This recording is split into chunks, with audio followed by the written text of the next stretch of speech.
All right, now we're going into the Get It Off Your Chest segment, where we'll be discussing our great president and how aggressive he's being right now. As of this morning, he signed 51 executive orders, and the one in particular we want to touch on that we have concerns about is doing away with DEI. I have my concerns only because of what DEI was originally supposed to be, and that's given minorities an opportunity to prove themselves. I myself was a DEI hire in a sort of way for the job I work. That was revealed to me years later, not too long ago. And the person that told me that told me it to put me down, but at that point I had already proven myself as an asset. So what they originally hired me for, I turned it around and I became an asset to my job. A way a DEI hire turned out to be a good situation. But then on the flip side, because I was hired as a DEI person and a certain amount of people knew it, they wanted to prove that I wasn't cut out for the job I was on. So they did what a lot of, far right people, they did. They fed into the stigma that, DEI hiring is wrong. And so they hired someone who was completely wrong, who got promoted over me and didn't do what they were supposed to do. Well, and needless to say, that person is now gone. I'm still employed. They were pretty much, booted out of the job, fired. And so there's two situations of the spectrum. But my concern is that with doing away with this DEI or doing away with DEI, that minorities will, they'll just go back to the status quo of not allowing minorities the opportunity to step up to the plate. Rooney Rule is a good situation or a good example of that. Yeah, for those that don't know, let's break down the definition of DEI. DEI stands for diversity, equality, and inclusion, or organizational frameworks for which to promote the fair treatment and full participations of people, particularly groups of minority, disabled, and gender. Can't say the other words 'cause I don't want to get canceled. But that group also. Like I said, you hit on the Rooney Rule, and we shared our thoughts, last podcast on the Rooney Rule. DEI is, like I said, has been hijacked to a degree, like I said, by both sides, if you're being truthful. The far right wants to paint it as, hey, these got this job because they were black and they were filling a role or position just because they're black. But if you look at it, certain, I think it's Amazon, Walmart, a lot of the multi-billion dollar companies in the last year and a half has been doing away with DRI programs in those particular, areas of businesses, saying that it was no longer needed, which I strongly disagree with. You don't have to have DIE to be a, cashier or a stocker, but the high level executives, I think sometimes you get overlooked just because, color of your skin, your sexual orientation, or, your gender. And so often these laws put in place back in the 60s when racism and discrimination, was at its peak. They did it to protect, guys that look like me and you to have a fair shake. If you look at our names on paper, you think, oh, you don't know what color we are just based on our names.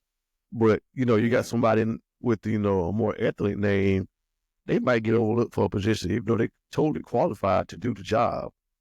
But just because their name is, Raekwon or Juanita or Jesus or whatever the case may be, they might get overlooked if it wasn't for a program like Diversion DEI. So Trump, I think that's kind of back in his base, so to speak, and fueling his fire that, this is, like I say, literally the terminology. I'm going to pull it up so I don't misquote. On his executive order is to sign January 20th, according to whitehouse.gov. First thing you see is ending radical and wasteful government DEI programs and preferences. The purpose, okay, I'm going to read it word for word, first couple paragraphs, so bear with me, guys. By the authority vested in me as the President, the Constitution, and the laws of the United States of America, hereby order Section 1, Purpose and Policy. The Biden administration force illegal and moral discrimination programs going by the name Diversity, Equality, and Inclusions, DO, into virtually all aspects of the federal government in areas ranging from airline safety to military. This was a con, excuse me, con, concrete effort stemming from President Biden's first day in office when he issued Executive Order 13985, advancing racial equality in sport for underserved communities throughout the federal government. So how that's just the first paragraph of that. But you can't tell me politics don't play a part in that. That is solely based off of Biden signed the bill, or I'm gonna get rid of it because Biden signed it. I mean, that just petty bar politics. But not to take Biden's side, because some of you guys on the far left has took it as, well, look what he's doing. He's getting rid of because he don't want black people. He don't want this. He don't want that, and that's not the case. I mean, that might play a role in it, but I think you can't see it. It's not black and it is black and white. It is a right and wrong, but like I say, you hijack it and you kind of paint it as a wider brush than it needs to be. Like it's just simply just giving us a chance, a foot in the door to interview for these jobs, to make it past just give them a chance to move up the ladder, so to speak, not being stuck at the bottom of the rung. I mean, we work hard to get to where we get to, and sometimes it can be taken away just by the color of our skin, and that's not right. So with having programs in place that protect us from being overlooked is, I think, essential. And until the point where we get to like how the Rooney Rule has gotten to, where multiple candidates are, not necessarily seen for color. You get that you're not hiring just to appease the rule. But like I said, let's take a step back and be honest. If you're up for a promotion and this guy, your boss, comes to you and say, "Hey, we're gonna interview you, but you are a DEI candidate." I mean, a part of me was like, "Okay, I get it," but then another part of me was like, "Okay, I'm just here to fulfill a purpose. You have no desire to actually hire me. You have no desire to actually promote me. I'm just fitting into a box for you to check off to move on to somebody you ultimately want to hire." Yeah. And see, that's where I wouldn't mind altering DEI to the point where it's okay. I will give this, a minority an opportunity if they meet such and such qualifications. My current position, I kid you not, before I interviewed, I was not supposed to be hired at all because I was unqualified in their eyes. Well, yeah, I didn't hold any of the job credentials, but the actual position, I had vast experience in like 9-10 years worth of experience. And so I interviewed, they saw how much experience I had, how ready I was to take the position on. And the person they originally had in mind, they was like, no, forget him. They ended up selecting me as the person. And so if they can tweak those, those to say, okay, yes, this, we are going to, do diversity, equity, and inclusion, but they at least need to have certain credentials in order to, have an opportunity to interview, to board for the position. I'm good with that. I guess for the Rooney Rule, you might still get a few instances where, like New England did, they interviewed 2 minorities. No, we knew from the start that they didn't want to go with them, but they had to do it to fulfill the rule. But I do believe that if, those situations are funny, but for actual working positions, if minorities could have certain qualifications and check certain boxes in order to better prepare themselves for the interview or for the position, that would help out if they would put that in D. Yeah, I mean, come on. Reading through this executive order, and it's like, you got to be kidding me. So if you want to terminate these people, if they're doing a bad job, and you just want to fire these people out of these positions, they'll say that. Don't use it as they weren't qualified to have the job to start with. No, absolutely they was qualified to have the job to start with, or they wouldn't have the job that they have. Right. Don't use it, because they were DEI, that's why they got the job. Yes, maybe that's why they got the interview, but that's not why they got the job.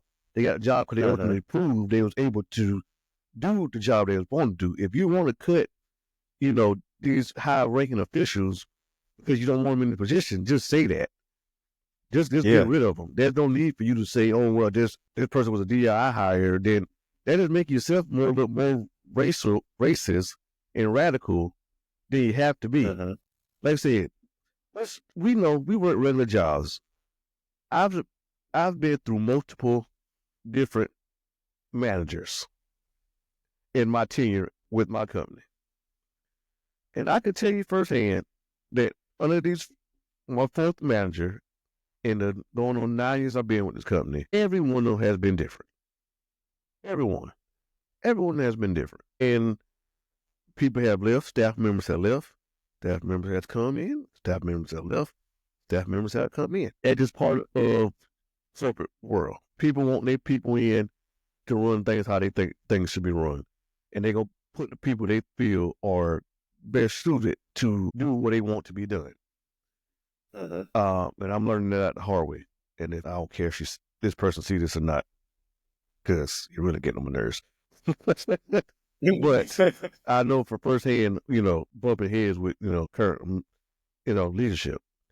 But for you, in his words, information, the director of the Office of Management and Budget, assisted by the Attorney General and Director of the Office of Personnel Management, shall coordinate the termination of all discriminatory programs, including illegal DEI, mandates, policies, programs, purposes, and activities in federal government under whatever name they may appear. To carry out this directive, the Director of OPM, Office of Personnel Management, with the assistance of the Attorney General as requested, shall review and revise as appropriate all existing federal employees' practices, union contracts, and training policies or programs to comply with this order. Federal employment practices, including federal employee performance reviews, shall reward individual incentive, skills, performance, and hard work, and shall not under any circumstance consider DEI or DEIA factors, goals, policy, and mandates or requirements. I mean, come on. You firing people because of what? I mean, there's no way to say it, but that's kind of you kind of sound racist. Like I say, if you can prove that this program is outdated, is not needed, and we as a nation don't see color, don't see gender, don't see sexual orientation, then DEI can go away. But till that day has come, then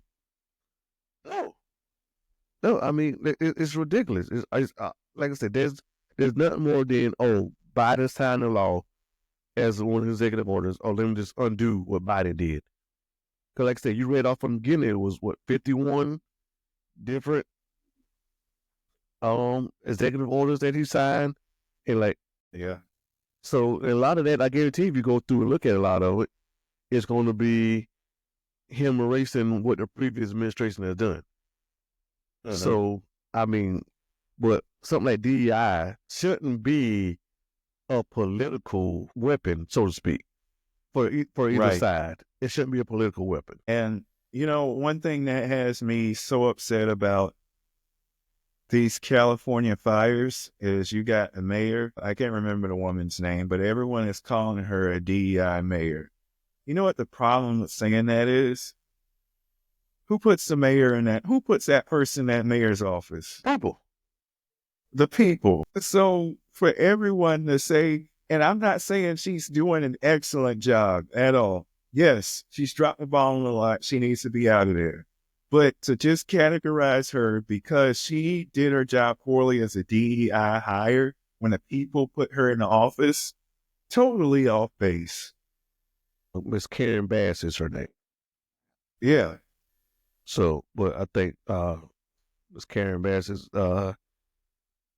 has been, you know, a known member of politics. She's currently serving as the 43rd mayor of Los Angeles, but previously served in the House of Representatives from 2011 to 2022. Served in the state government as well from 2004 to 2010. So this woman is more than qualified to be the mayor. Uh-huh. More than qualified to be the mayor of the city. That has nothing to do with her being, like I said, there's no way. Like I said, that's an elected office, folks. Let's get it straight. This is an elected office. You don't get hired for elected office. You get appointed. Now, if you said Gavin Newsom appointed her once, you know, the last mayor went on to do something else or got fired from the, you know, as mayor of Los Angeles. But before that, I mean, if that wasn't the case, she was elected. She was elected, guys. Y'all kind of voted her in there. Y'all forgot. You voted for her. So yeah, if you want to get rid of her, how she handled, you know, the situation, take that to the ballot box whenever, you know, she decides to either run for, you know, re-election or step down, and y'all try to, either way. But that's a bad excuse. Saying she's DI, oh, come on, man. Now, if you said the executive of Walmart who got in, they got a position because they was a DEI hire. Absolutely. You can use that because that person didn't have to run for election. That person was given a job.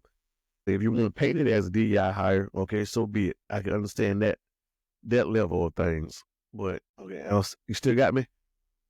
Yeah, I still got you. Am I frozen? Yep. Okay. Okay. Here.